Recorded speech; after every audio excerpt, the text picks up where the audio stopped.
The Senate will come to order. I ask everyone present to please rise and recite the Pledge of Allegiance. I pledge allegiance to the flag of the United States of America and to the republic for which it stands, one nation, under God, indivisible, with liberty and justice for all.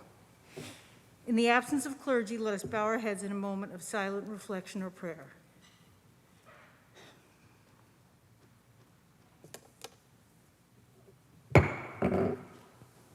Reading of the journal.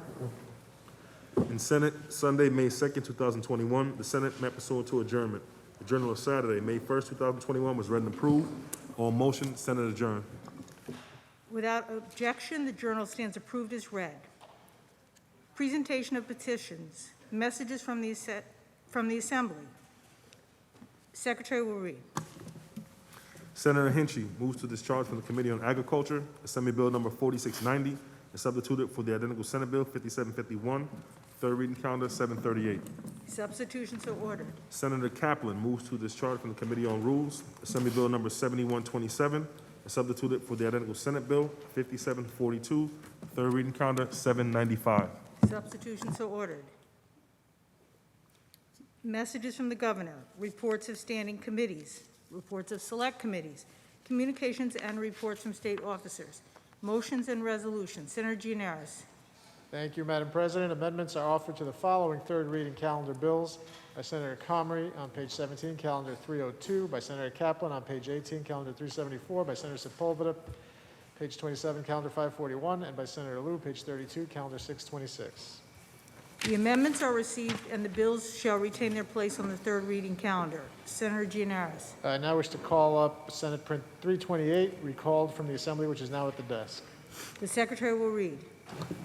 Calendar number 98, Senate Print 328 by Senator Prasad, an act to amend the penal law. Move to reconsider the vote by which the bill is passed. The Secretary will call the roll on reconsideration. Adabo, Gianaris, Kruger, Ort, Stewart, Cousins, White, ayes 60. The bill is restored to its place on the third reading calendar. On behalf of Senator Prasad, I offer the following amendments. The amendments are received. Please call on Senator Lanza. Senator Lanza.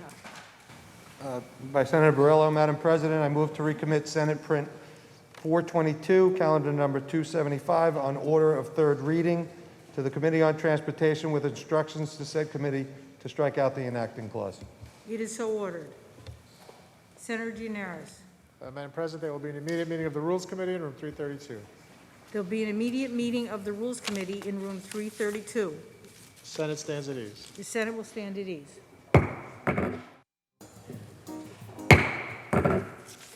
The Senate will return to order. Senator Gianaris. I believe there's a report of the Rules Committee at the desk. Can we please take that up? The Secretary will read. Senator Stewart Cousins from the Committee on Rules reports the following bill. Senate Print 6473 by Senator Gorin, an act in relation to the assessment of property owned by waterworks corporations. Bill reports direct to third reading. Move to accept the report of the Rules Committee. All those in favor of accepting the report of the Rules Committee signify by saying aye. Opposed, nay. The Rules Committee report is accepted. Senator Gianaris. Can we now take up the calendar, please? The Secretary will read. Calendar number 168, Senate Print 1868 by Senator Ritchie, an act in relation to authorizing the town of DeKalb to reduce the maximum speed limit on certain public roadways. There is a home rule message at the desk. Read the last section. Section 2, this action take effect immediately. Call the roll. Adabo, Gianaris, Kruger, Ort, Stewart, Cousins, White.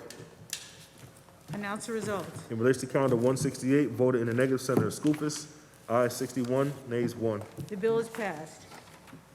Calendar number 260, Senate Print 2767A by Senator Kennedy, an act to establish a private student loan refinance task force. Read the last section. Section 5, this action take effect immediately. Call the roll. Adabo, Gianaris, Kruger, Ort, Stewart, Cousins, White. Announce the results. Ayes 62. The bill is passed. Calendar number 280, Senate Print 1509A by Senator May, an act to amend the transportation law. Read the last section. Section 2, this action take effect immediately. Call the roll. Adabo, Gianaris, Kruger, Ort, Stewart, Cousins, White. Announce the results. Ayes 62. The bill is passed. Calendar number 377, Senate Print 3966A by Senator Reichlin Melnick, an act to amend the public health law and the social services law. Read the last section. Section 3, this action take effect on the 180th day after it shall become a law. Call the roll. Addabbo, Gianaris, Kruger, Ort, Stewart, Cousins, White. Senator Reikland Melnick to explain his vote. Madam President, this is a very simple bill because those of us who, in our constituencies, send our kids out, whether it's to school or other places, want to have the assurance that they are safe. And when kids go to school, we know that teachers and employees and anybody else interacting with them will be checked against the state's sex offenders registry. And we know that if a kid goes to a summer camp, that summer camp must check their counselors and their employees against the state sex offender registry. But there has been a whole class of camps that has not had to do that. And these are single-purpose camps. It could be a soccer camp, it could be a sailing camp, a chess camp, whatever it might be. And the employees and the counselors who work at these non-registered children's single-use camps have never had to be checked against the state sex offender registry. This bill will address that and will help keep our kids safe because I think so many people already assume that, of course, they must have been checked, and yet that has not been what the law says. And so I'm proud that we're moving this bill, and I think it will make a real difference and hopefully keep our kids safe from dangerous people. Thank you for bringing it up. I vote yes. Senator Reikland Melnick to be recorded in the affirmative. Announce the results. Ayes 63. The bill is passed. Calendar number 396, Senate Print 944 by Senator Gorin, an act of the Public Service Law. Read the last section. Section 2, this act shall take effect immediately. Call the roll. Addabbo, Gianaris, Kruger, Ort, Stewart, Cousins, White. Announce the results. Ayes 63. The bill is passed. Calendar number 417, Senate Print 2057 by Senator Sepulveda, an act of the Civil Service Law. Read the last section. Section 3, this act shall take effect on the 90th day after it shall become a law. Call the roll. Addabbo, Gianaris, Kruger, Ort, Stewart, Cousins, White. Announce the results. Ayes 63. The bill is passed. Calendar number 449, Senate Print 4778 by Senator White, an act in relation to authorizing the assessor of the town of Brookhaven to accept an application for exemption from real property taxes. Read the last section. Section 2, this act shall take effect immediately. Call the roll. Addabbo, Gianaris, Kruger, Ort, Stewart, Cousins, White. Announce the results. Ayes 63. The bill is passed. Senator Lanza. Madam President, thank you, Senator Gianaris. Madam President, I wanted to take a moment to congratulate Senator White on the passage of her first bill as a senator. Congratulations, Senator White.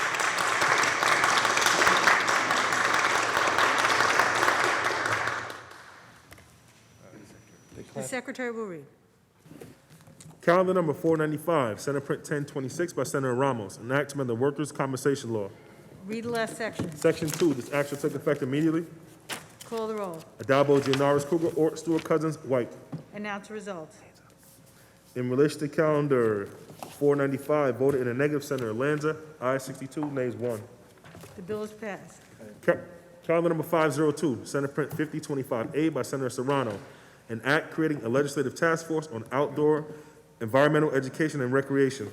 Read the last section. Section 5, this act shall take effect immediately. Call the roll. Addabbo, Gianaris, Kruger, Ort, Stewart, Cousins, White. Announce the results. Ayes 63. The bill is passed. Calendar number 657, Senate Print 1201 by Senator Harkam, an act of the Public Health Law. The bill is laid aside. Calendar number 674, Senate Print 4716A by Senator Hoylman, an act of the State Technology Law. Read the last section. Section 2, this act shall take effect immediately. Call the roll. Addabbo, Gianaris, Kruger, Ort, Stewart, Cousins, White. Announce the results. Ayes 63. The bill is passed. Calendar number 684, Senate Print 3402 by Senator Bailey, an act to amend the real property tax law. Read the last section. Section 2, this act shall take effect on the 1st of January. Call the roll. Addabbo, Gianaris, Kruger, Ort, Stewart, Cousins, White. Announce the results. Ayes 63. The bill is passed. Calendar number 702, Senate Print 2019 by Senator Jackson, an act to amend the education law. Read the last section. Section 4, this act shall take effect immediately. Call the roll. Addabbo, Gianaris, Kruger, Ort, Stewart, Cousins, White.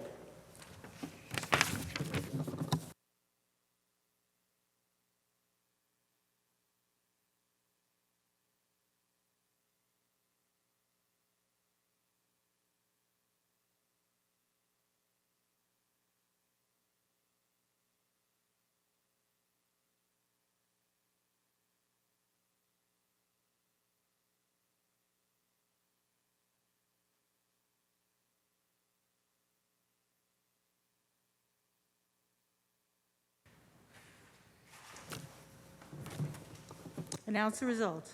In relation to calendar 702, those senators voted in the negative are Senators Morello, Cooney, Helming, Jordan, Kennedy, Kruger, Lanza, May, Oberacker, Ort, Palumbo, Rath, Reckler-Melnick, Ryan, Sereno,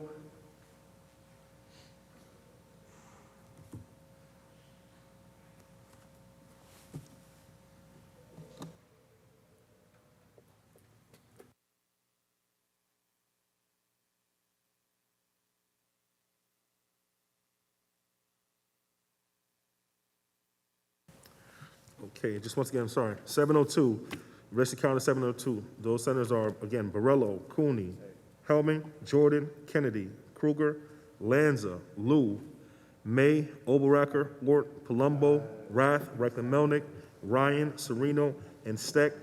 Ayes 46, nays 17. Calendar number 711, Senate Print 5509 by Senator Comrie, an act to amend the Vehicle and Traffic Law. Read the last section. Section 2, this act shall take effect on the 1st of January. Call the roll. Adabo, Gianaris, Kruger, Ort, Stewart, Cousins, White. Announce the results. Ayes 63. The bill is passed. Calendar number 712, Senate Print 6036 by Senator Brooks, an act to amend the Vehicle and Traffic Law. Read the last section. Section 3, this act shall take effect immediately. Call the roll. Adabo, Gianaris, Kruger, Ort, Stewart, Cousins, White. Senator Helming to explain her vote. Thank you, Madam Chair. I rise today to explain my vote. Gold Award Girl Scouts tackle so many issues and drive such positive, lasting changes in their respective communities and far beyond. As a former Girl Scout, I'm proud to co-sponsor and support this important bill. I'm also proud to sponsor Senate Bill 2180, a bill somewhat similar that would create the New York State Veterans Remembrance License Plate. This plate is an opportunity to honor those who have given so much for our freedom. One unique feature about this legislation is that it also creates a revenue source and a fund to eventually establish our first New York State-run veterans cemetery, which is so incredibly important. So I'm hoping that the majority will see fit to bring this legislation forward this year. It's passed 5 years, but last year it never moved. Madam Chair, I'm proud to support this legislation, and I vote aye. Thank you. Senator Helming to be recorded in the affirmative. Announce the results. Ayes 63. The bill is passed. Calendar number 738, Assembly number 4690 by Assemblymember Lupardo, an act to amend the Agriculture and Markets Law. Read the last section. Section 2, this act shall take effect immediately. Call the roll. Adabo, Gianaris, Kruger, Ort, Stewart, Cousins, White. Announce the results. Ayes 63. The bill is passed. Calendar number 742, Senate Print 5581 by Senator Breslin, an act to amend Chapter 589 of the laws of 2015. Read the last section. Section 3, this act shall take effect immediately. Call the roll. Adabo, Gianaris, Kruger, Ort, Stewart, Cousins, White. Announce the results. Ayes 63. The bill is passed. Calendar number 782, Senate Print 1745 by Senator Skoufis, an act to amend the Alcoholic Beverage Control Law. Read the last section. Section 2, this act shall take effect immediately. Call the roll. Adabo, Gianaris, Kruger, Ort, Stewart, Cousins, White. Announce the results. Ayes 63. The bill is passed. Calendar number 795, Assembly number 7127 by Assemblymember Bronson, an act to amend chapter of the laws of 2021. Read the last section. Section 6, this act shall take effect on the same date and in the same manner as the chapter of the laws of 2021. Call the roll. Adabo, Gianaris, Kruger, Ort, Stewart, Cousins, White. Announce the results.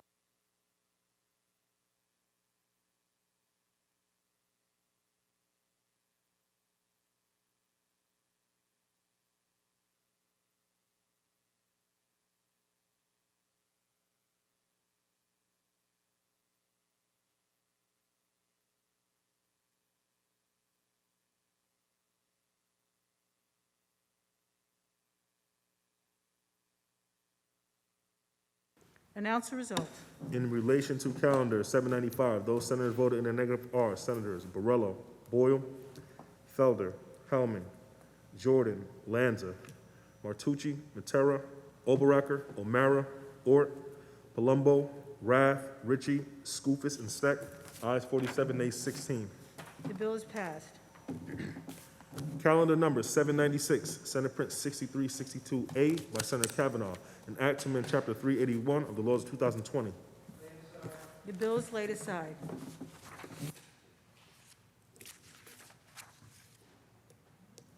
Senator Gianaris, that completes the reading of today's calendar. Thank you, Madam President. Let's please move to the supplemental calendar.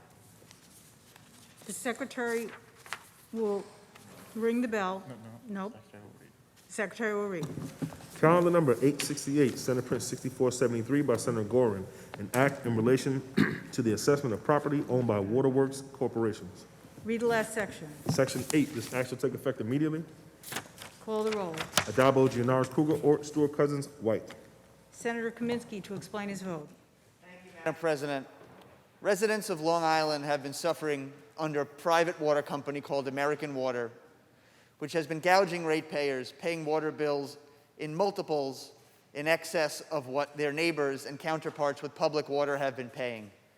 Today's bill, we think, works out a comprehensive solution to that would take a large amount of the tax bill that gets passed along to customers and disperse that throughout Nassau County, as well as, more importantly, creating a public water authority that would then be able to municipalize and take over American Water to get us off the path we're currently on. I'm grateful to my fellow senators and to Senate leadership and staff to help craft this bill. Unfortunately, as we stand here today, I don't have the greatest expectation that this will be a joint bill and that will end up being the law of the land, and that's unfortunate.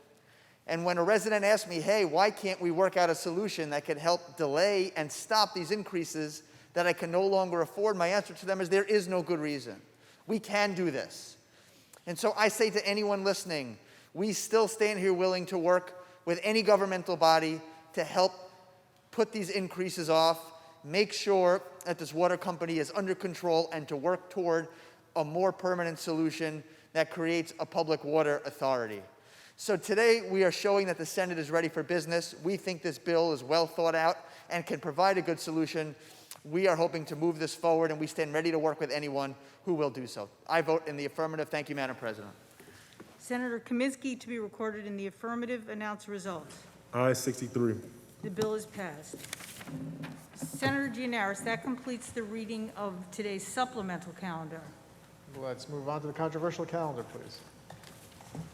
The secretary will ring the bell. The secretary will read. Calendar number 657, Senate Print 1201 by Senator Harkam, an act to amend the public health law. Senator Lanza, why do you rise? Madam President, I believe there's an amendment at the desk. I waive the reading of that amendment and ask that Senator Borrello be recognized and heard. Thank you, Senator Lanza. Upon review of the amendment, in accordance with Rule 6, Section 4B, I rule it non-germane and out of order at this time. The ruling of the chair and ask that Senator Borrello be recognized. The appeal has been made and recognized, and Senator Borrello may be heard. Thank you, Madam President. I rise to appeal the ruling of the chair. This amendment is germane because it deals, the bill in chief deals with the public health law. And for more than a year, the governor has modified, extended, and suspended numerous provisions of the public health law.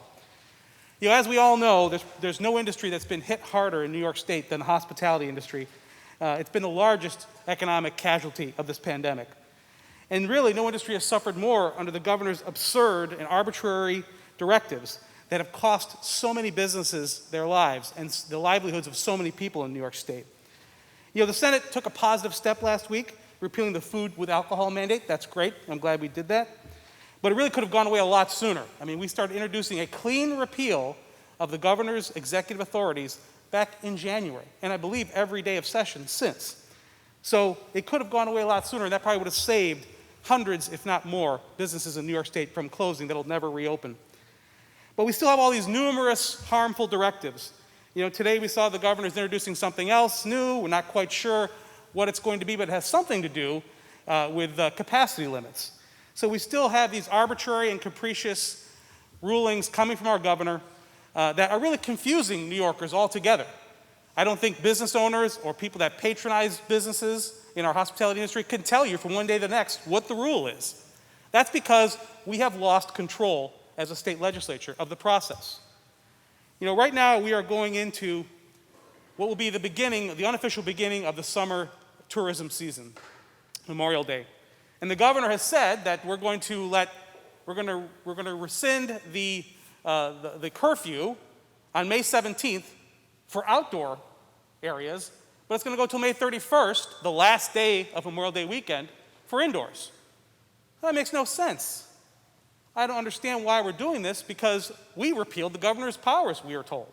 So now there will be another nail in the coffin of our hospitality industry as they suffer with an arbitrary rule through what is, for many businesses in the tourism and hospitality industry, one of the busiest of the entire summer season.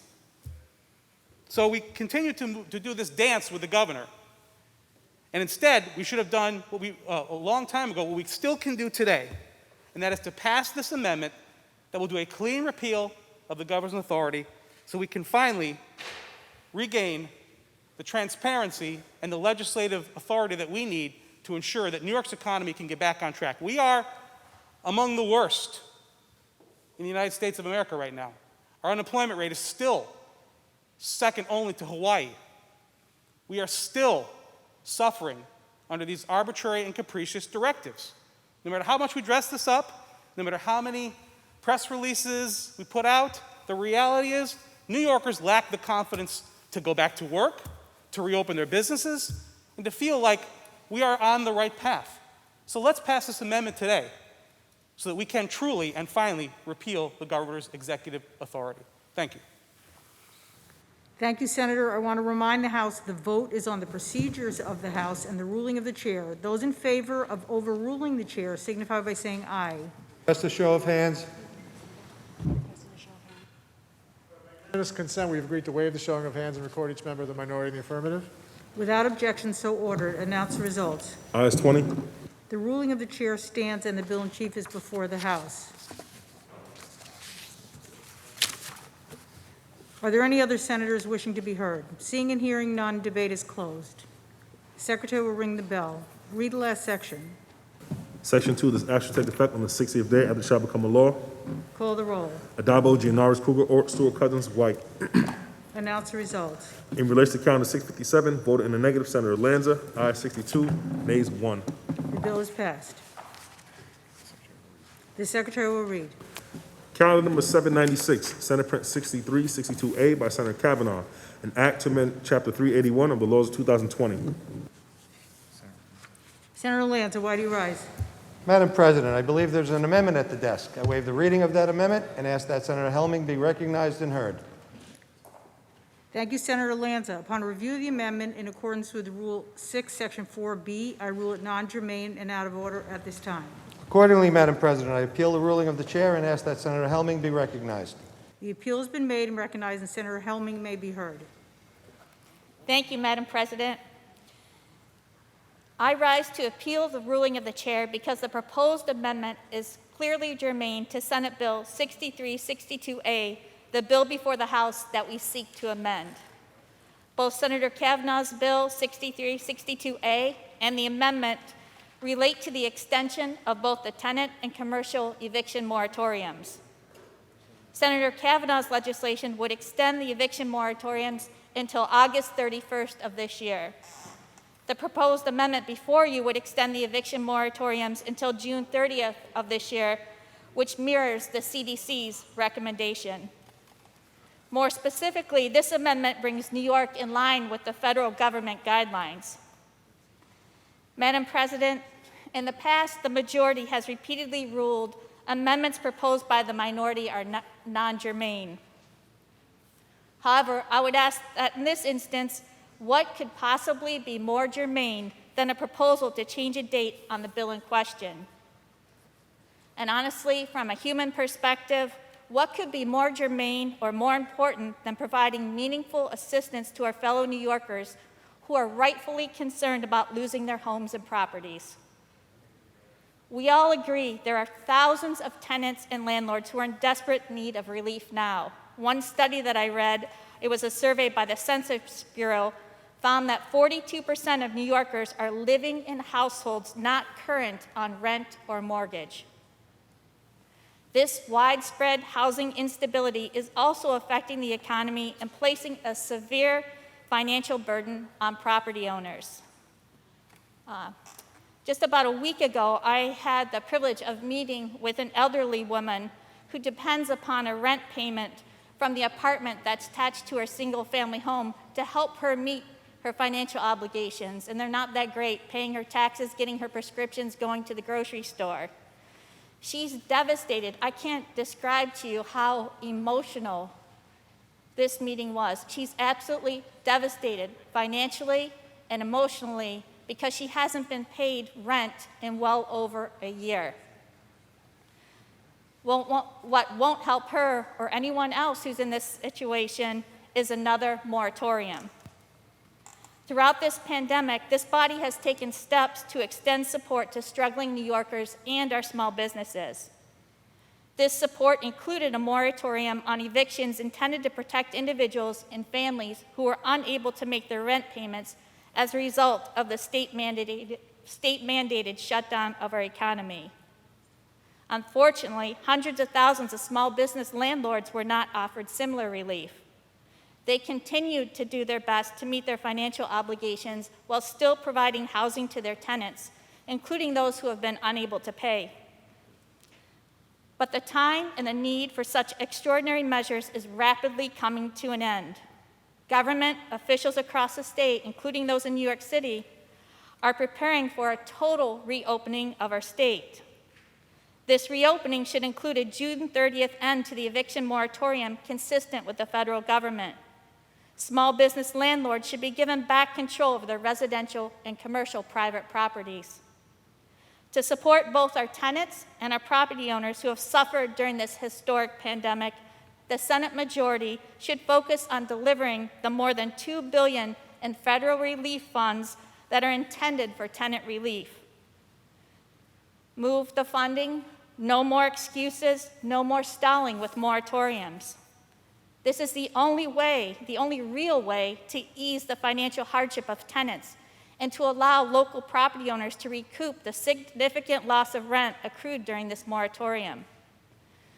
These dollars will be reinvested in our economy as property owners will finally have the resources to meet their full financial commitments and make improvements to their properties.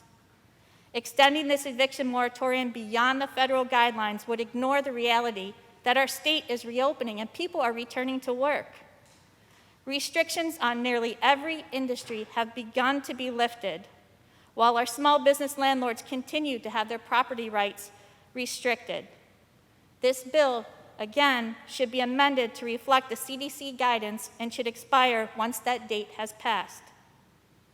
During the Senate Housing Committee debate on this bill, I asked Senator Kavanaugh, the sponsor of the bill, why the need to extend the moratorium beyond the CDC recommendation.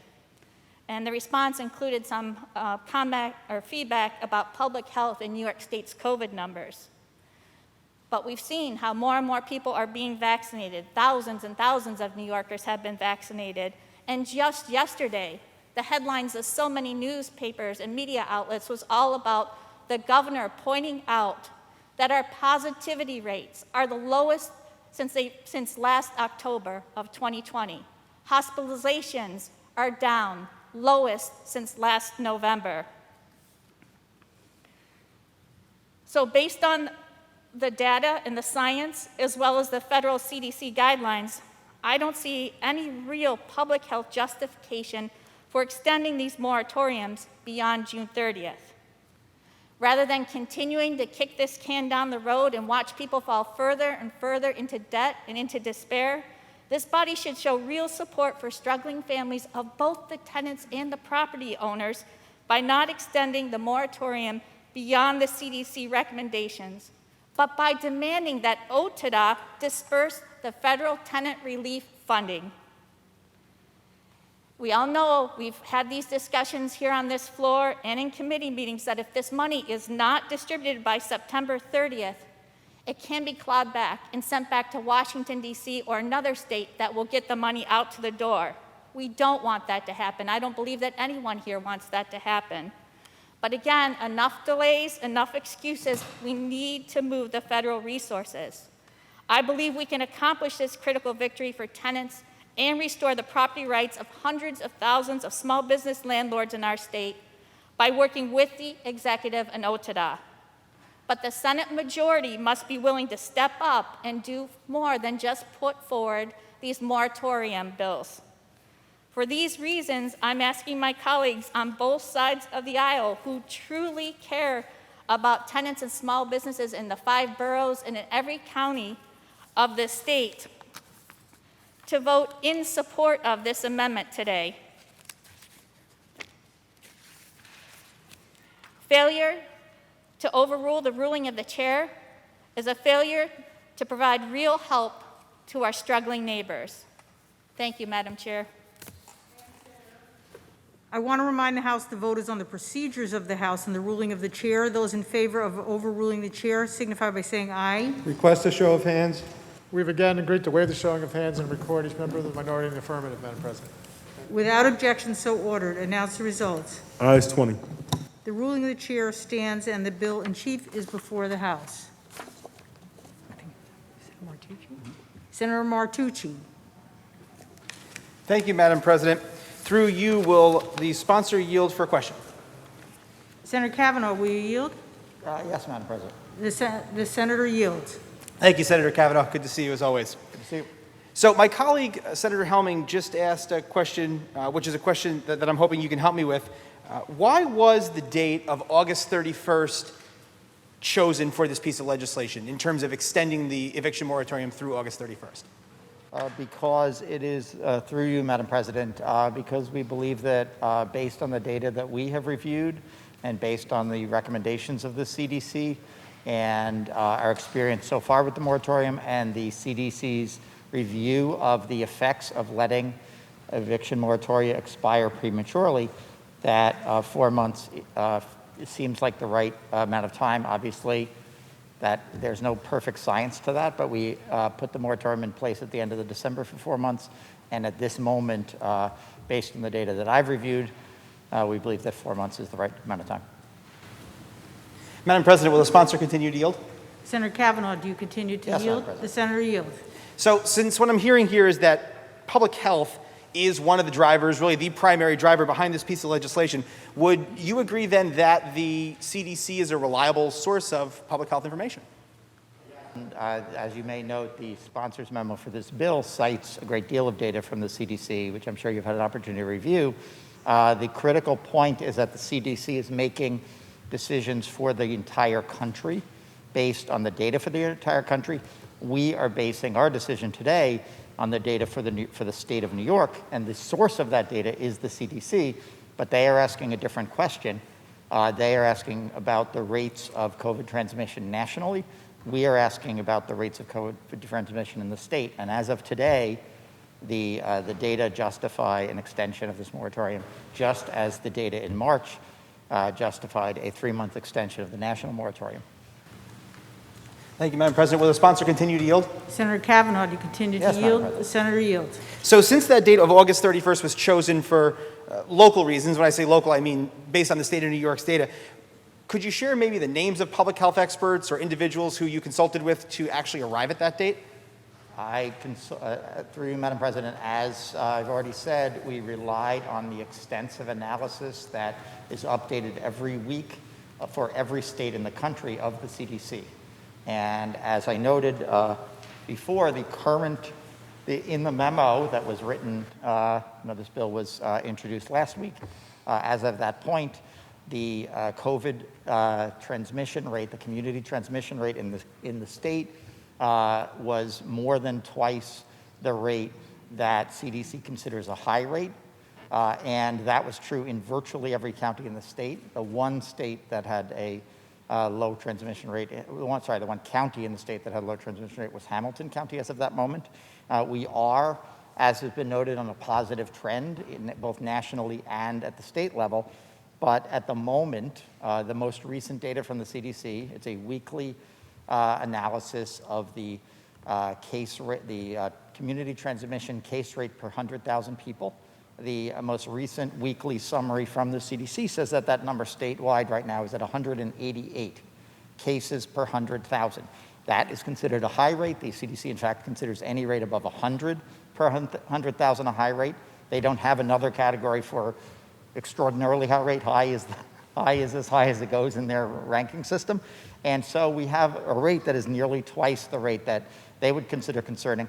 For what it's worth, on March 28th, when the CDC decided that a 3-month extension applying to all 50 states was appropriate. The transmission rate per 100,000 was 129.86. So we have a very substantially higher rate than was present nationally when the CDC decided in late March to extend this moratorium through the end of June. I also note that, we don't know what the CDC would decide is the appropriate number nationally if they were to make that decision today. They made that decision in late March. They decided at that time 3 months was the appropriate period. Will the sponsor continue to yield? Senator Kavanaugh, do you continue to yield? Yes, Madam The President. senator yields.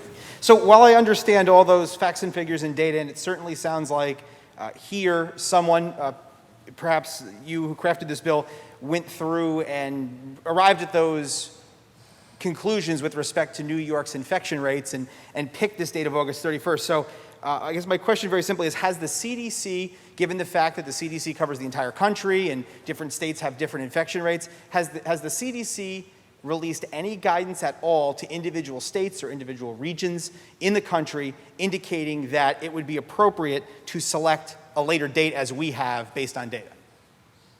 Madam President, the CDC has not opined specifically about New York's eviction moratorium, as far as I know. And I would note that, Madam President, this is also a moratorium on the foreclosures for taxes and for mortgages and for tax lien sales against homeowners, and also against small landlords, and also against small businesses and small commercial property owners. So this is a broader base, and my colleague earlier in this session was talking about the struggles of small landlords, especially homeowners that might have tenants that are using to cover their costs. It is important to note that what we're doing today is protecting all New Yorkers and their need for housing stability, not just residential tenants, although that's a very important part of what we're doing.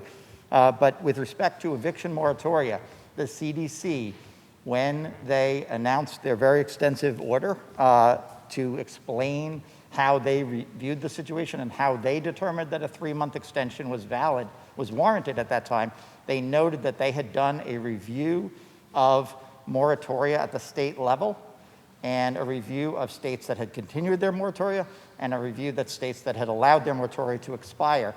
And they found that the expiration of a moratorium caused, on average, that there was 60% higher case rate after states allowed eviction moratorium to expire than the states that did not allow those to expire. They corrected for other public health factors that were happening behind the scenes. So effectively, the CDC has concluded that state-level eviction moratoria have prevented the spread of COVID-19 to the extent that states have kept them in place. Secondly, I would note that the CDC specifies that states can and should take more stringent measures as appropriate in their state. That order is a minimum. It is effectively not in place in New York because our standards are more stringent, and we join many states in the country that have adopted more stringent standards. And again, CDC's analysis of those stringent standards has said if you allow them to expire prematurely, you are increasing the spread of COVID-19 and presumably the number of New Yorkers or people in your state who will die.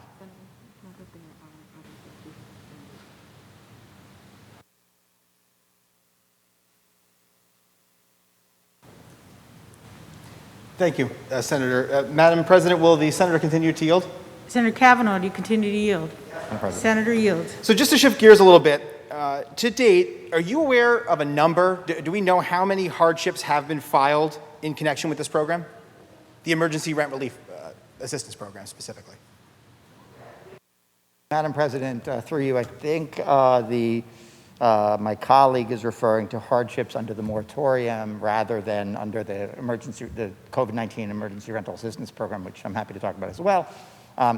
There is no reliable number about that because the main use of that form is for a tenant to return it to their landlord when there is a rent demand and when there is an assertion that the landlord believes that the tenant might be subject to eviction. So I've seen news reports of something on the order of tens of thousands of those being filed in court. But again, the principal purpose of those forms, and again, I would note that those forms can be filed by residential tenants, residential, homeowners, small landlords, small businesses, and in all those cases, either trying to avoid eviction or foreclosure. But again, unless you have a complete survey of all landlords in the state and their interactions with their tenants, that's not really a knowable number at this time. Thank you. Madam President, will the sponsor continue to yield? Senator Kavanaugh, do you continue to yield? The senator Yes, Madam yields. President. Well, so since we don't know the exact number that have been filed, and presumably there are thousands and thousands or tens of thousands of these applications, are you aware of any cases where someone has falsified their application for a hardship? Madam President, I have heard and seen news reports in some cases with landlords or others asserting that excuse me, that a particular tenant is not telling the truth on that form by the lights of the landlord, but I am not aware of any case where it has been demonstrated that a tenant or a homeowner or a small business owner or a small landlord has falsified that information. Thank you, Madam President. Will the sponsor continue to yield? Senator Kavanaugh, do you continue to yield? Yes, Madam President. The senator yields.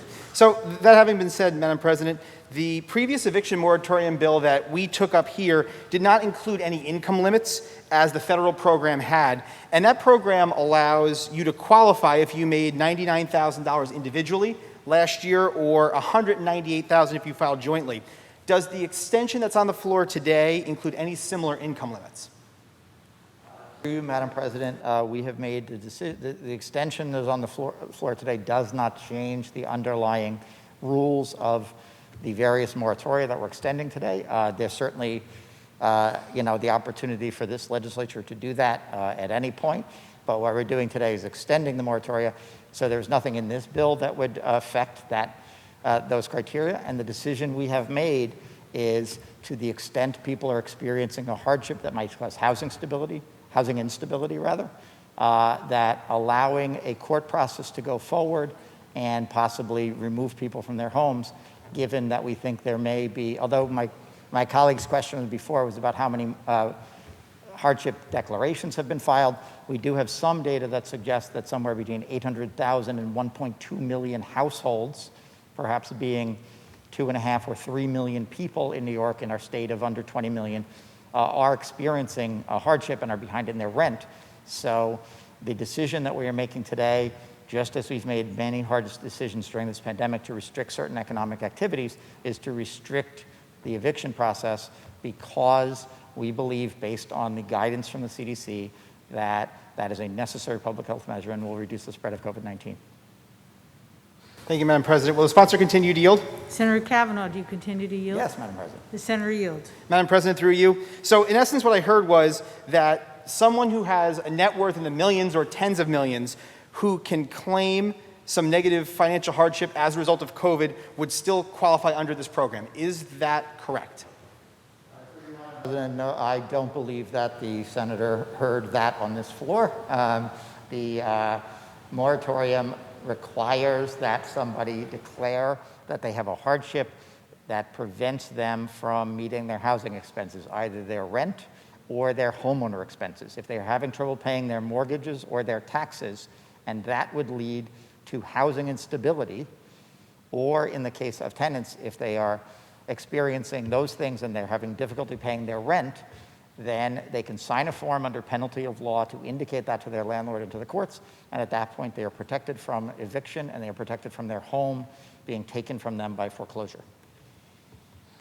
Thank you, Madam President. Will the sponsor continue to yield? Senator Kavanaugh, do you continue to yield? Yes, Madam President. The senator yields. So maybe I'll just go a little bit different way then. So if there were an individual who, whose income was impacted by 50%, and this individual made $100,000 a year, and their income was impacted by 50%. However, that individual had a net worth that was, say, $20 million.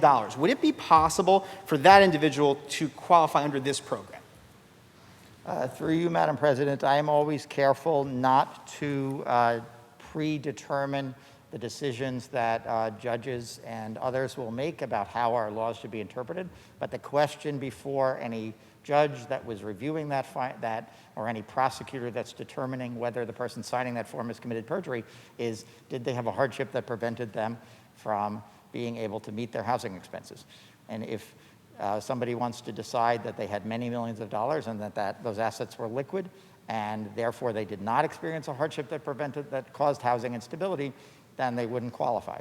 If there's some reason they can't access that money, for example, or if they have a health risk that might prevent them from moving, maybe they're immunocompromised, maybe they haven't left their home in months.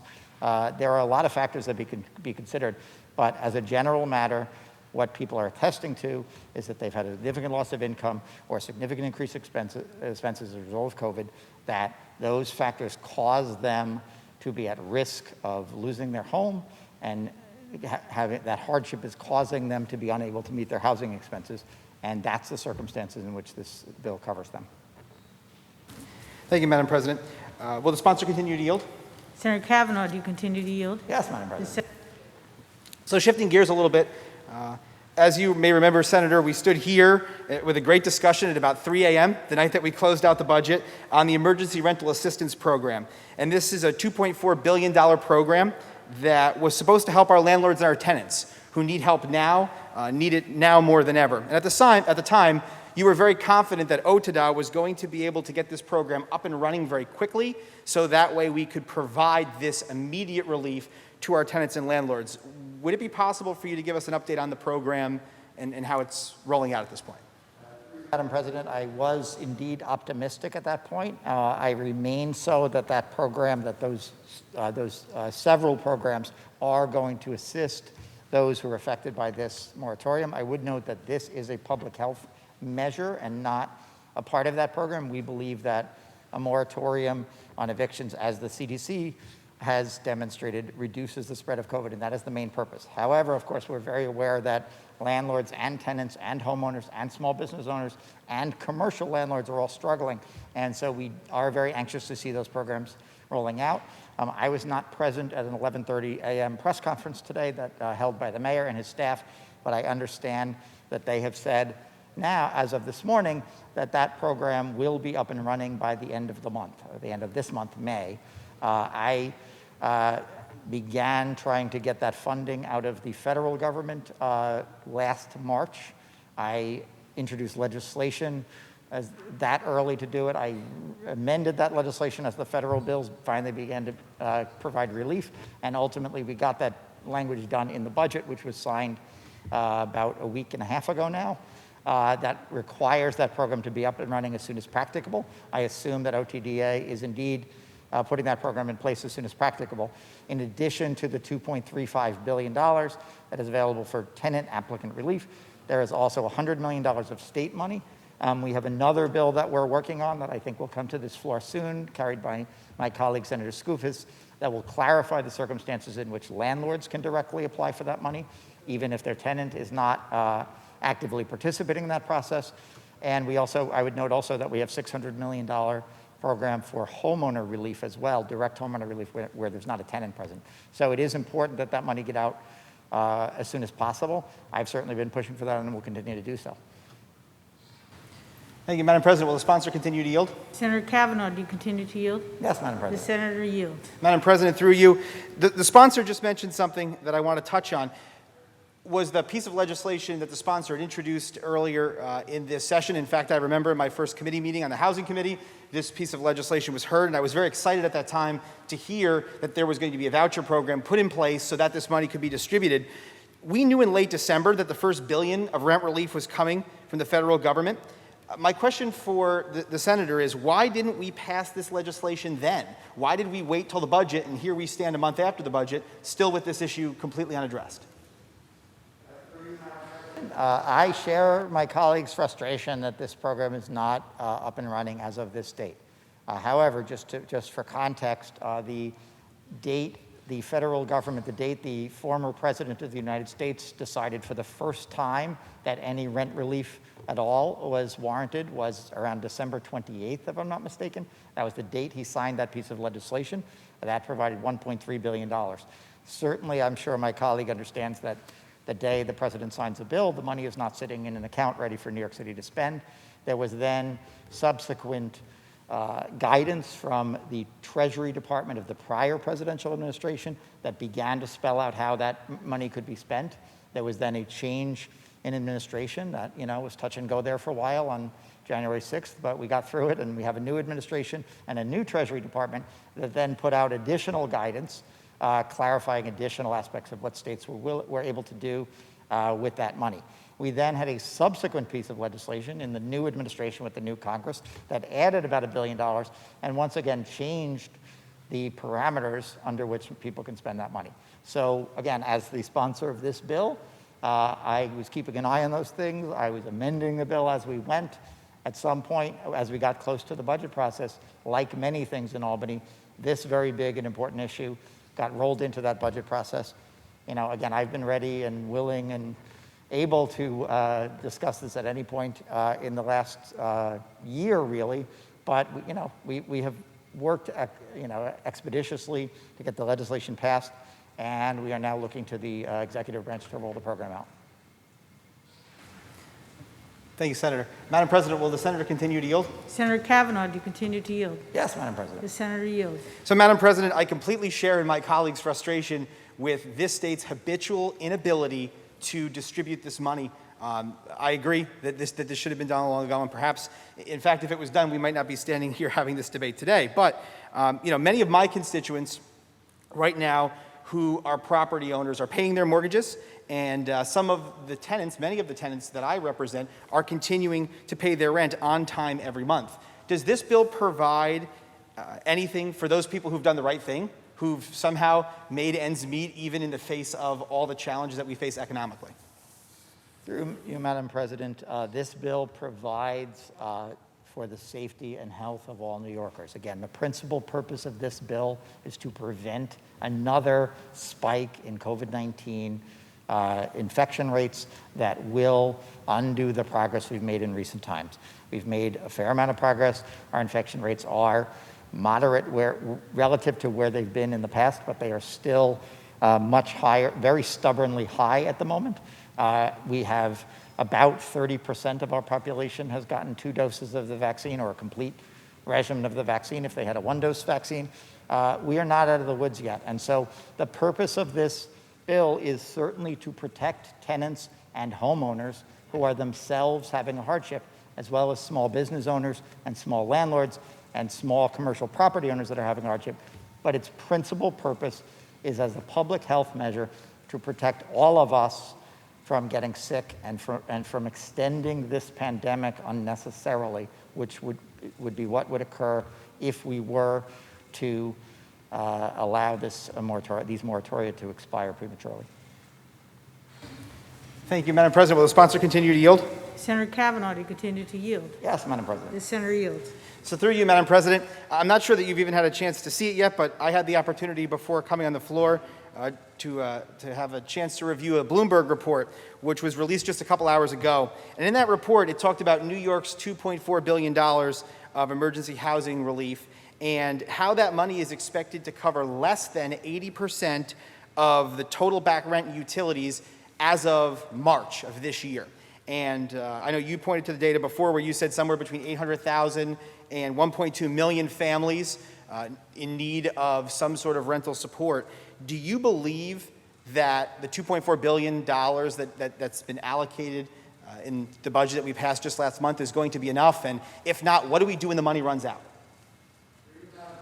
I'm not sure what data Bloomberg or my colleague are referring to, but the data I have seen suggests to me that it is reasonably likely that the money we've allocated will cover the full need in the state, but obviously that depends on how long the emergency lasts and how much continuing hardship that we experience.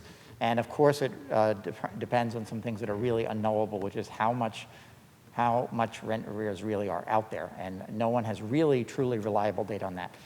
One study that's been done on behalf of the 50 state housing agencies, the agencies like HCR in New York, suggested it was an analysis as of late October that through through the end of January, the total rent arrears would be between $1.4 and $2.2 billion. So if it is on the very high end of that, and we've continued to accrue arrears since then, we may in fact fall short with our $2.4 billion program. Having said that, there is always a level of arrears that exists in the market. 100%, it is unlikely that 100% of all eligible tenants will apply for this program. It's unlikely that 100% of landlords will participate in this program. And I do not believe that in the near future, at least, there is a meaningful danger that this program is going to run out of money. And I obviously, as someone who's been committed to ensuring that we cover the full need, would continue to fight for whatever funds are necessary. But I do think in a range of 1.4 to 2.2, the optimistic assumption is that it was closer to 1.4. The most pessimistic assumption is closer to 2.2. If it were indeed at the very high range and all the tenants in the state were to apply and be found eligible and receive the money, we may in fact need at some point down the road additional funds. I will note that there is a mechanism to get additional funds. My colleague, during the commentary on the amendment to the bill that was voted non-germane in this House, mentioned this provision, but it actually has been updated subsequent to the version she described. She had said that there's a danger of losing the money if it's not spent by September. What she's referring to is a provision in the federal law that says that after a period of time, the federal government will review the experiences of all the states who've received money, and those who have spent more than 50% of their money will be eligible for additional money, and those who have spent less than 50% of their money, some of their money might be reallocated to the states that have spent more than 50%. It certainly behooves New York to get this money out the door, to exceed that 50% mark. But the deadline for that is next March 2022, not September 2021, as it was in the original provision. So we do have some time. And again, it is my hope that if our rent arrears estimates are at the high end, we may indeed need additional federal funds. And I'm sure my colleague will join me in pushing for those funds. Thank you, Madam President. If the sponsor will yield, I have one final question for him. I thank him for his time. Senator Kavanaugh, do you yield? Yes, Madam President. Senator yield. Thank you again for this robust debate, Senator. My last question is this. We've all heard, well, I guess we'll start with this. Certainly my colleague, Senator Helming, brought this up before, is that our conference does not support the idea that there should be mass evictions immediately. In fact, we think that an appropriate date would be June 30th. And when we look at this, again, the state's habitual inability to get $2.4 billion out the door, almost all of which has come from the federal government, to tenants and landlords that are in need, it's mind-boggling. And frankly, I agree with you, and I hope that we're able to get that money out the door quickly so that we can potentially even receive more if needed. But, we've all heard from tenant advocates, myself included, that what must happen if these federal funds are not enough is that we must cancel rent. And today, we have this ballooning debt, tremendously ballooning debt that moves forward. Do you feel like these extensions, in the face of what could be insurmountable debt, especially in the face of this $2.4 billion that we have, is going to create a situation where effectively rent will have to be canceled because there'll be no way to address it? President, no, I do not. I have, from the beginning of this pandemic, I have great respect for the cancel rent movement in basically demonstrating and the magnitude of this crisis and the need for aggressive action in response. But I think that that phrase has become kind of a catchword for a broader desire to close the gap and make sure everybody is made whole. So, there's an approach where you cancel rent and then you compensate the landlords. This approach is different partly because it is based on the federal law, which requires that the tenant who has the rent arrears be an applicant. So what we're doing here, instead of canceling the rent and then compensating the landlords, we are having the tenants and the landlords apply jointly, put their data, and then paying the full amount of that rent. And I don't believe that At this time, as I've said, I believe $2.4 billion with an additional $100 million that we've allocated, some of which will be available to landlords who either can't get in touch with their tenant, maybe because they've left, or tenants who decline to participate in this program. I do believe that we have the tools in place now to cover the vast majority of this need. And again, with $600 million direct for homeowners, I think that'll also be a huge help. But I think that the problem we face now is not so much a problem of scarcity of funds as it is a need to distribute those funds. And then in the meantime, we, as many other states have, and I would note that a number of states have extended their moratoria beyond June 30th, including Kansas and several other states that are not known as bastions of anti-landlordism. But many states have decided, as we have, that we need a continuing public health measure in the meantime while we're working to distribute those funds. And it is not simply a question of whether those funds are adequate or not adequate. It is a question of whether we are willing to do what's necessary to prevent the spread of COVID-19. And so we're taking this step today. And again, hopefully in the next few weeks, as was announced this morning, this program to begin to undo the financial damage of this crisis will take hold. But in the meantime, we're taking this step that is absolutely necessary to prevent COVID-19 from spreading. And again, we will have opportunities to review these things again. Perhaps time will demonstrate that the minority was correct and August 31st was unnecessary, but that would be a remarkable change in the trajectory of this pandemic based on the data we have right at this moment. Thank you. Thank you, Senator. Thank you, Madam President. On the bill? Senator Martucci on the bill. So first, I want to begin by thanking my colleague, Senator Kavanaugh, for his responses today. Look, I don't think that it's necessary to keep housing courts in our state closed to ensure public health. And simply what we're asking for here today is for this legislature to stop interfering in the relationship between property owners and their tenants, because our courts have displayed that they can be safely open and continue to conduct business even in the face of COVID. Earlier this month, in a budget debate, Senator Kavanaugh and I had a very similar discussion, as I was saying, at 3 o'clock in the morning, where we talked about the importance of the Emergency Rental Assistance Program. And as you may recall, that program was worth $2.4 billion, and it was aimed at helping our tenants pay back rent. Let me be crystal clear. We do not want to see mass evictions. What we want to see is this $2.4 billion put in the hands of our tenants and our landlords to address an absolutely mounting debt that has been just growing and growing and growing since March of last year. That night, Senator Kavanaugh and I both shared optimism that OTDA and its program would not fall victim to the same failures that this state has fallen victim to again and again in terms of distributing this money. And here we stand a month later, similarly disappointed that we have done just that. My office receives hundreds of calls every single week about this very issue, and we're hearing a lot from small property owners. I can think of two right off the top of my head. A senior who's trying to sell her home in my district, but can't. She's struggling to continue to support her home, has made the tough decision to sell the home that she loves so much, but has a tenant who she can't evict from the property in order to sell it. So she continues to struggle and just be absolutely consumed by mounting debt. I also have another individual who called me who told me that he has to raid his 401k to come up with the money so that he can continue to support his property because his tenant has not paid him in over a year. Again, what I'm not asking for today are mass evictions. What I'm asking for are these folks to have an opportunity and their day in court. Again, like I said before, we were assured that this $2.4 billion would be distributed immediately to provide that relief. And the fact of the matter is we have had months, the majority has had months to act on getting this money out, even prior to the budget.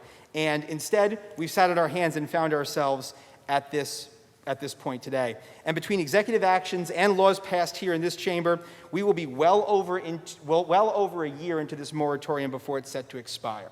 So despite enhanced unemployment, stimulus checks, and other relief, we're still here today not giving our small landlords, so many of whom I represent, a fair shake in their day in court.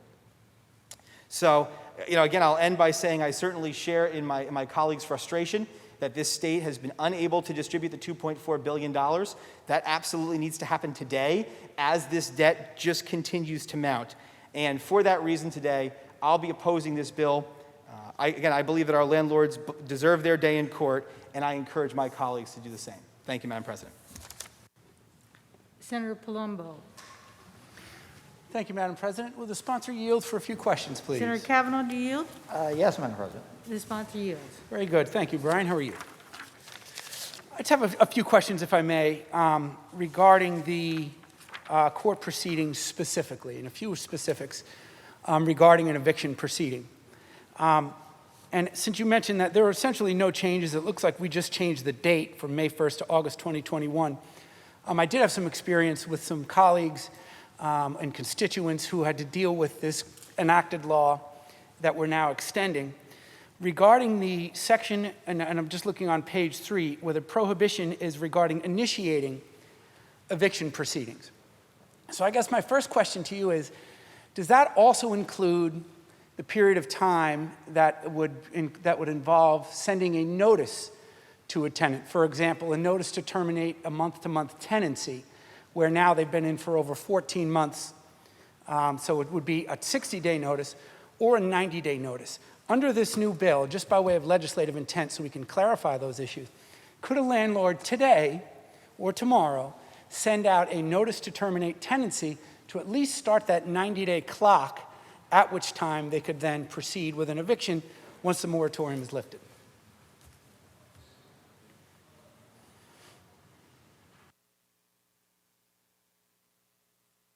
I just wanted to, yes, the short answer is yes, that notice could be sent. In fact, the bill, the underlying bill contemplates landlords sending notices to their tenants.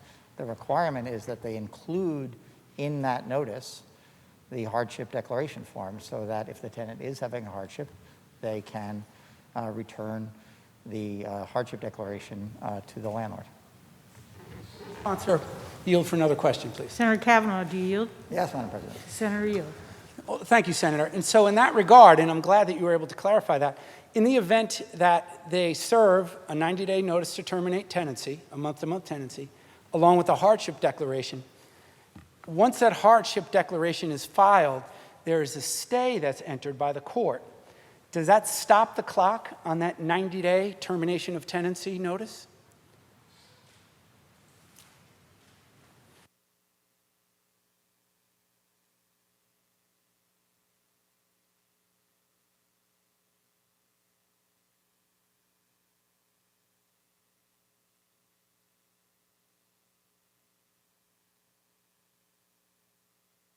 You, Madam President, I did want to consult with counsel on this, and I do want to emphasize again that we get to write the laws, we don't always get to interpret them.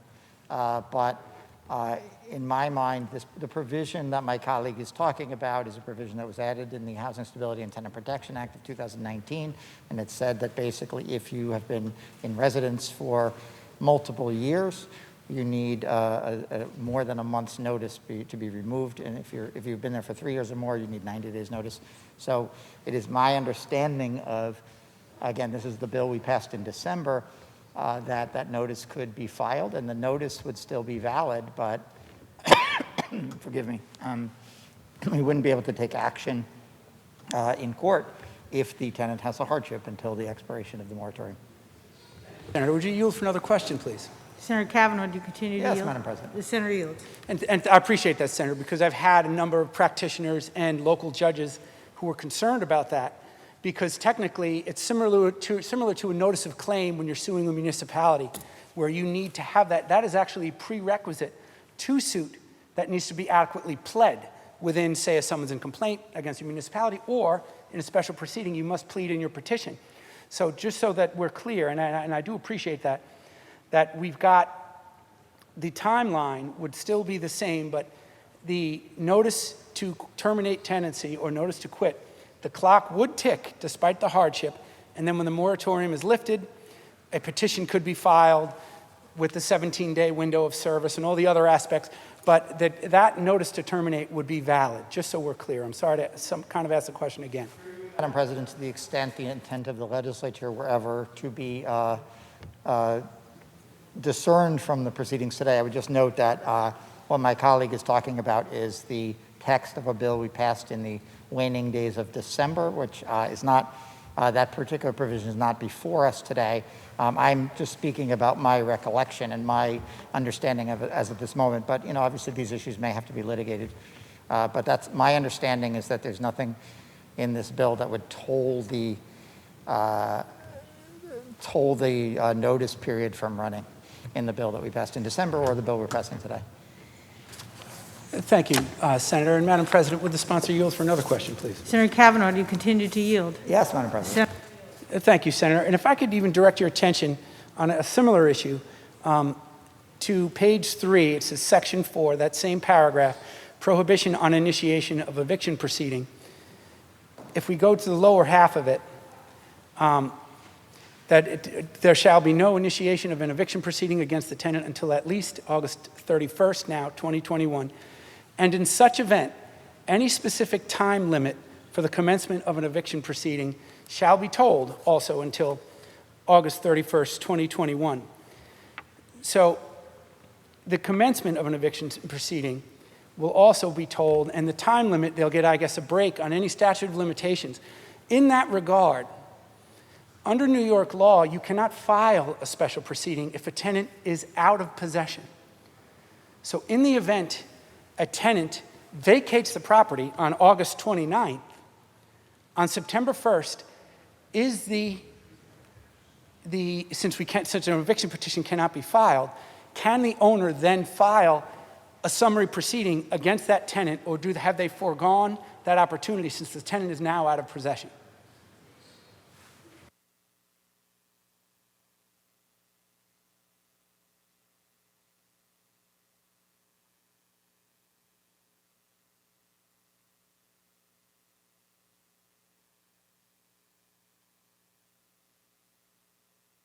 Madam President, again, I want to emphasize that these are questions of court proceeding and how courts will interpret the statutes, which may vary by judge and may vary by court. And so I don't want to be the final word on this, but it's my understanding that you would have an ability to pursue a judgment. You may have to do it in a court other than housing court, where you would normally do that, have access to that summary proceeding.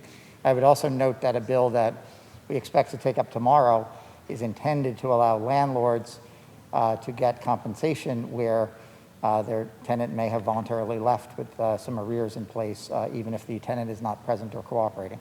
So we are trying to address the landlord's needs in that circumstance.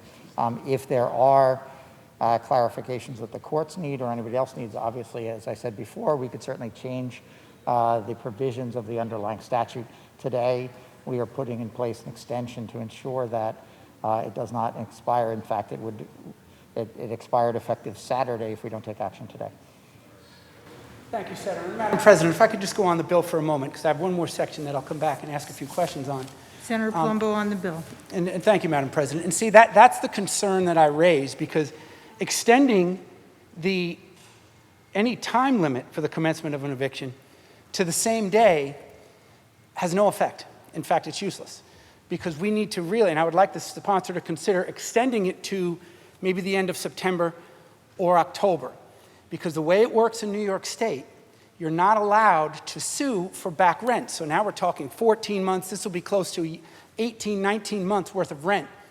Say it's $15,000, $20,000, a significant sum, yes. But as a practicing lawyer, not many lawyers are going to take a case in Supreme Court, which is the jurisdictional limit now, has to go there. For me, for example, in the Hamptons and on the east end of Long Island, in the eastern end of my district, the jurisdictional limits of those town courts is $3,000. But if you do it by way of a summary proceeding, the jurisdictional limit is virtually unlimited. You can get hundreds of thousands of dollars in back rent in a summary proceeding, but not in a small claim.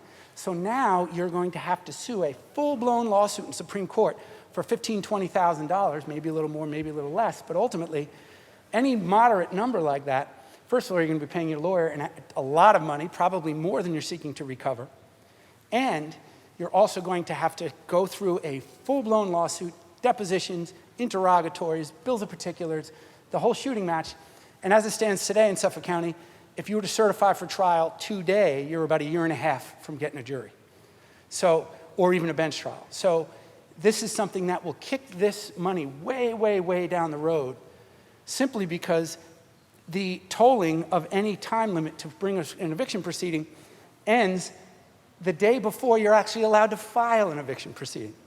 So I would ask that the sponsor and the majority consider making some changes to that particular bill, or that section of the bill, because if this has to go through, the landlords have absolutely no relief.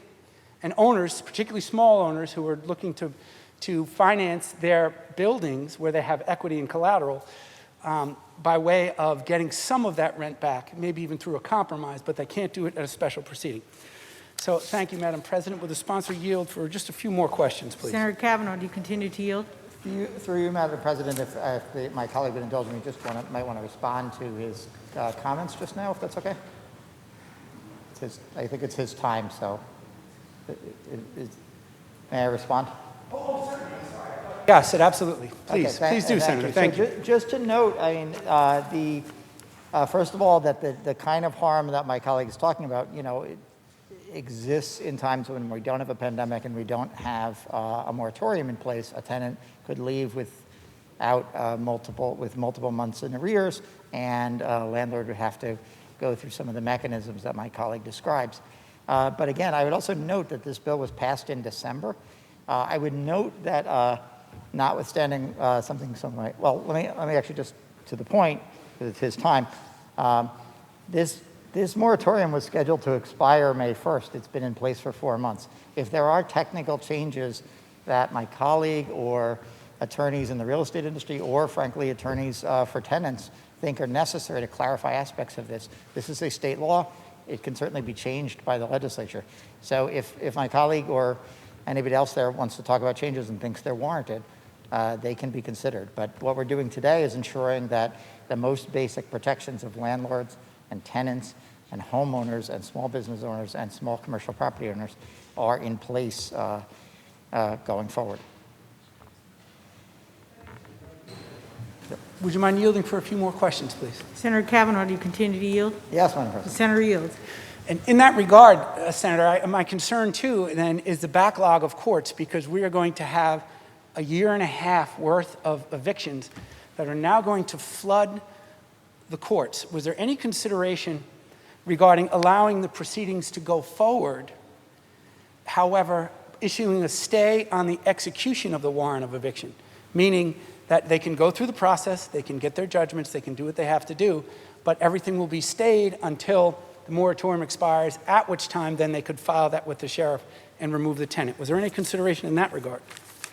Through you, Madam President, this is a decision we made in December with the initial legislation, and the conclusion we came to at that time, which we are now extending, is that a lot of the harm that would come from lifting the eviction moratorium would come from 1 million renter households being served with notice that they have to appear in court, and perhaps actually appearing in court. And that certainly would lead to a flood now of eviction cases. It would also presumably be lots of foreclosures of homeowners, including tax foreclosure and mortgage foreclosures in small businesses. So what we've decided is that this activity of trying to adjudicate the hardship of 1 million households is not an activity we can safely engage in during this pandemic. Courts are continuing to function as necessary. There's an exception in this bill, for example, for instances where the tenant might be causing danger to other residents of the building or other people, or interfering with the peaceful enjoyment of other occupants of the building in their homes, and those cases are proceeding. You can also proceed with cases where the tenant does not have a hardship, but the bulk of the cases that are being restricted here are ones where we have a hardship. And by August, my assumption would be that in most cases, those households are going to be applicants for the Emergency Rental Assistance Program, and hopefully we'll be clearing these arrears out by then. But a flood of evictions is exactly what we're trying to avoid, and we're especially trying to avoid it during this pandemic, which is still very much a threat to our safety and health. Thank you, Senator. Would you yield just for one more question? One or two more. I'll try Senator and get it Kavanaugh, do in you one. continue to yield? Yes, Madam President. Senator yields. Thank you, Senator Kavanaugh. And really, regarding that hardship, but it's not limited to financial hardship, right? So when we read these, and it's in all of the different hardship forms, that one of the reasons could be moving expenses and difficulty you have securing alternative housing make it a hardship for me to relocate. Or even Section B, it's an or, it's not an and inclusive, that someone will have an increased risk for severe illness or death, they're over the age of 65, or they have some sort of a disability or underlying medical condition, which may include but is not limited to being immunocompromised. So if I have high blood pressure and I'm 35 years old, or have some sort of a pulmonary issue, I fit the criteria, and regardless of my financial condition, they certainly would be able to honestly say, I have a hardship because I don't want to move because I have a physical ailment that puts me at higher risk, right? Isn't that accurate? Through you, Madam President, that is not accurate. The hardship declaration is not about the desire of the tenant to move or the desire of the homeowner to vacate their home. It is about having a hardship, and the section B he refers to is where you are asserting that vacating the premises and moving into new permanent housing would pose a significant health risk because you have one of those conditions that he mentioned. And so somebody who has a significant health risk and therefore can't move is protected from being forced out of their home during the pandemic. And I understand, if you yield just for one more follow-up question, please. Senator Kavanaugh, do you Yes, continue Madam to yield? Senator yields. But my point is that is not specific to a financial hardship. It could be a physical hardship. You have a sick child or something along those lines. That's the point I'm trying to make, correct? Yes, Madam President, that is correct. There are for the eviction moratorium, there are two distinct bases on which you could have a hardship. It could be because you're having a financial hardship that prevents you from being able to pay the rent, or it could be because you have a condition that poses significant health risk if you were to be forced out of your home. And it is the intent of the legislature to protect all those folks, along with, again, homeowners. We're protecting small business owners from being pushed out of their homes, out of their small businesses. And our decision is that we want to protect people in those circumstances during the pandemic as a means of preventing the spread of COVID-19. Thank you, Senator. On the bill, Madam President, please. Senator Palumbo on the bill. And I certainly appreciate the chairman's comments, and there's a lot of nuance to this. And obviously, we all feel the pain of our constituents when it comes to these issues. However, I believe there are some unintended consequences, and I've seen them in practical effect. In my district, in West Hampton Village, a woman was called out of town for work, had a multimillionaire renting her home for less than market, who just didn't feel like leaving and going back to his multi-million-dollar brownstone in New York City. In fact, he finally left after the Post wrote an article and the man was shamed into leaving. But he was able to take advantage of this. So there are some unintended consequences where it is not a specifically enumerated list of conditions or of situations. It's a very vaguely drafted hardship declaration. And quite frankly, when you look at this one section, moving expenses and difficulty I have securing alternative housing, make it a hardship for me to relocate to another residence during the pandemic. Who isn't going to have a hardship to move anywhere during the pandemic? We're in a pandemic. This affects everyone. So that would apply to just about every human being in a home, in a rental, or elsewhere. And those are some real concerns that we have, that unfortunately there are some bad actors. Overwhelmingly, the people aren't, obviously. But this is not carefully drafted. In fact, Judge Marks was issuing administrative orders during the last year and a half regarding the execution of this, that there was no requirement that the tenant make a showing of financial hardship. There was at one point an AO for commercial buildings, but not residential. And that was all during this fight that this one person was having, the owner of the home, who, because of work, was coming back to New York and just wanted to move back with her 5 children, I believe it was, and her husband, back into her home. And this fella and his girlfriend just didn't want to go back to New York City. And they were hiding behind this. So there are no changes or clarifications made to this. One last point. The hardship declarations are equally as available for landlords and owners of property. to stay tax lien sales, to stay foreclosure proceedings. But the problem is this. We haven't been able to roll out this money and get it in the tenant's hands or even directly to the landlord's hands. A landlord an owner is in significantly different shoes than a tenant. Tenant may not have assets. Typically they don't if they don't have a way to pay their rent. You can get a judgment against them, and this is where we're going. Because quite frankly, we have 14 months, now working on 18 or 19 months of unpaid rent for people who are tenants who probably don't have significant means. And where are we going to go with this? Get a judgment against them that's good for nothing? Or require the landlord to sue in Supreme Court and pay a lawyer tens of thousands of dollars in legal fees to recover probably less than they'll pay their lawyer. And so who eats that? Well, the tenant can leave, they can find adequate new housing, and they can do what they can to maybe pay the judgment. If they don't have any assets, you can maybe garnish 10% of their wages. That is a very different effect than the small owner of a commercial property, of a residential property, of a building that has now had, yes, they can stay off the foreclosure, they can stave off the tax liens, they can stave all this off, but at the end of the day, they have collateral that's going to be taken.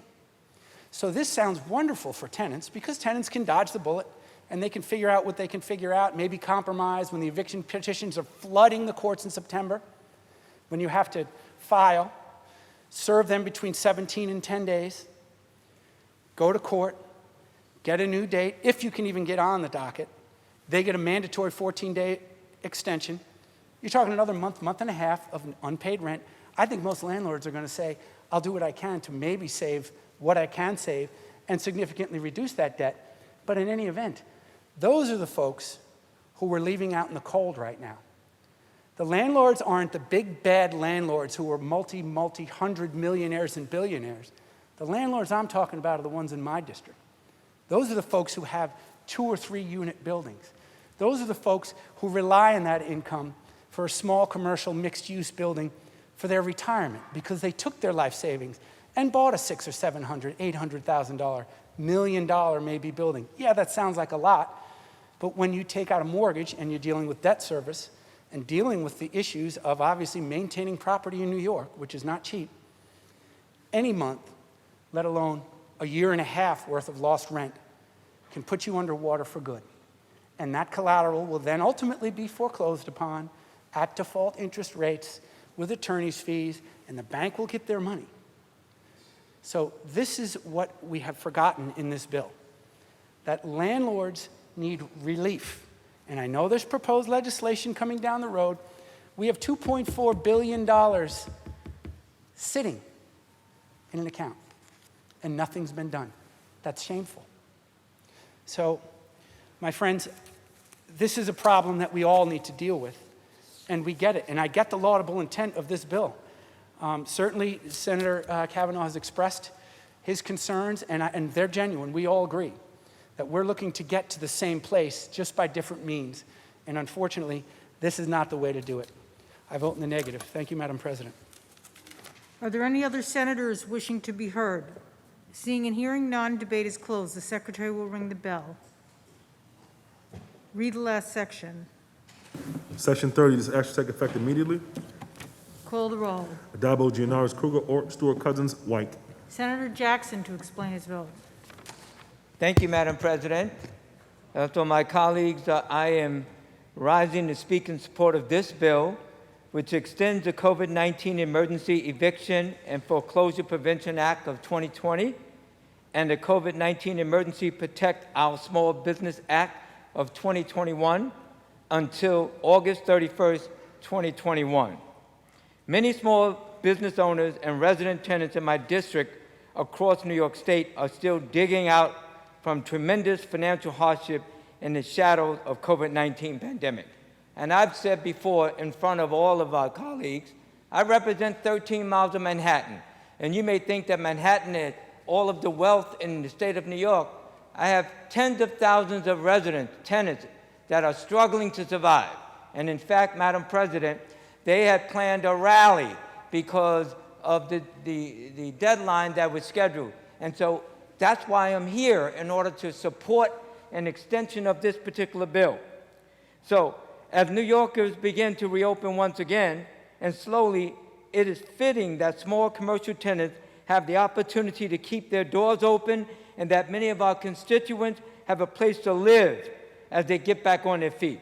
The federal government passed relief in March, and we did so as a state in April. But it will take another couple of months for that relief to reach these tenants as government agencies work to create the program to deliver it.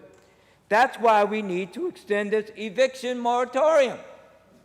We already rose to the moment once as legislators of consciousness to pass an eviction moratorium this year. Let's do it again. Let's help our small business open, continue to support all working families in our district, and I thank our colleague Senator Kavanaugh for introducing this bill and defending it on the floor. And I vote aye, Madam President, and I ask you and my colleagues to do the same. Thank you. Senator Jackson to be recorded in the affirmative. Senator Jordan to explain her vote. Madam President, I rise to explain my vote. This measure before us extends both the tenant and commercial eviction moratoriums until August 31st.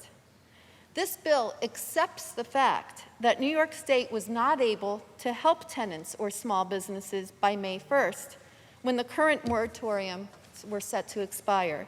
In fact, today is May 3rd, and they've expired. That's just unacceptable. New York State has been given just about $2.4 billion in federal assistance to be specifically distributed to tenants and landlords. I've asked, along with my conference, since last December, that this relief be distributed. Today, we heard the budget director state that the application for financial relief won't even be ready until the end of May. Our neighboring states are already distributing this money. New York must do the same. If we keep kicking the can down the road and excusing rent from being paid, it's highly likely that the federal monies that are given to us will not be enough to provide relief to all landlords. In fact, Moody's Analytics has already concluded that. Amounts owed by tenants will have amounted to an unaffordable amount for them to pay back, and landlords will be left without any relief. It's critical that we remember that landlords are business owners, and many are small businesses, mom and pop, not Fortune 500, many of whom are struggling, desperately trying to keep their heads and finances above water. These small businesses annually incur significant operating, maintenance, and repair costs. They have large loans that must be paid back. They daily have obligations to their families, just like all New Yorkers. I've heard from countless landlords from across the 43rd Senate District. So many of them have taken a massive financial hit due to COVID.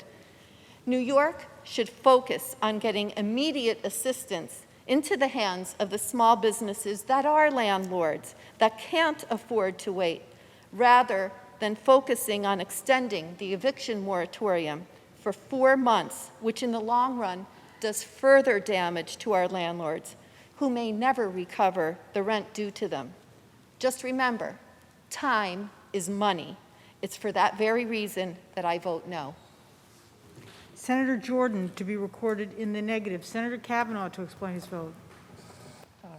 Thank you, Madam President. My colleagues and anyone who's watching this afternoon have heard a lot from me, so I'll be brief. I just want to make a few points. First of all, once again, this really is one of a series of difficult emergency measures we've had to take during the COVID-19 pandemic in order to ensure that we keep New Yorkers safe, not only the people who are directly protected by this, but the broader public that is still struggling with the question of when we are going to get past this pandemic and get back to normal.